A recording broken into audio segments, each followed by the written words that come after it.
সম্মানিত গাইস, আসসালামু আলাইকুম রহমতুল্লাহ। আলহামদুলিল্লাহ, আমরা দৈনিক কিছু কাজকর্ম করে থাকি। এই কাজকর্মের কিছু সাইড এফেক্ট আছে।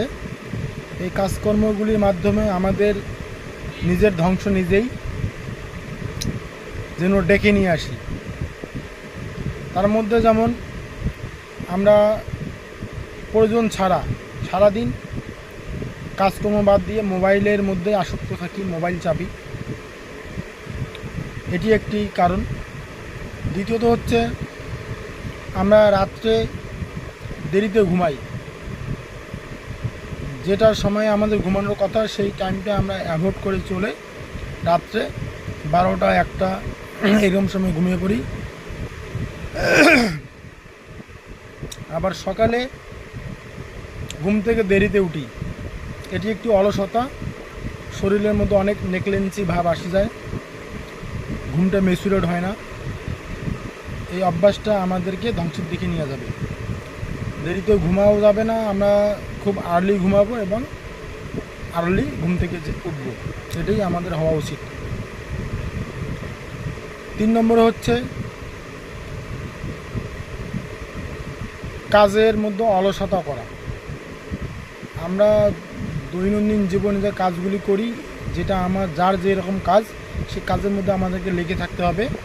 যতটুকু সময় সেখানে আমাকে শ্রম দেওয়ার দরকার, কিন্তু সেইখানে যদি আমি কাজের অলসতা করি, অনীহা করি, তাহলে আমার কাজটা অনেকটা পিছিয়ে পড়ে যাবে।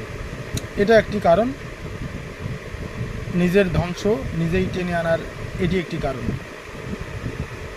আরেকটি কারণ হচ্ছে সময় কালক্ষেপণ করা। সময়ের সঠিক যেটা মূল্য সেটা আমরা যদি না দিই, তাহলে আমাদের এই সমস্যা হতে পারে।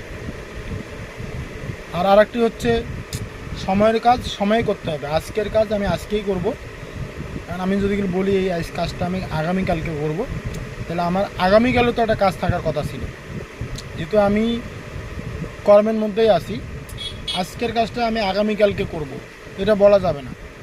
আজকের কাজ আমাকে আজকেই সমাপ্ত করতে হবে। এই কাজটি আমি আগামীকালকে করলে আগামীকালের কাজটা আমার আবার কোন দিকে যাবে। যেহেতু আগামীকালের কাজটা আমার করতে হবে, তো প্রতিদিনের কাজ প্রতিদিনে করাটাই ভালো। তাহলে আমাদের কাজের চাপ কমবে, ব্রেন ঠিক থাকবে, শারীরিক এনার্জি ঠিক থাকবে, সব সাইডে আমরা ভালোভাবে সময় নিয়ে কাজ করতে পারবো, কিন্তু অনীহা করা যাবে না। আমার এই ভিডিওটি ভালো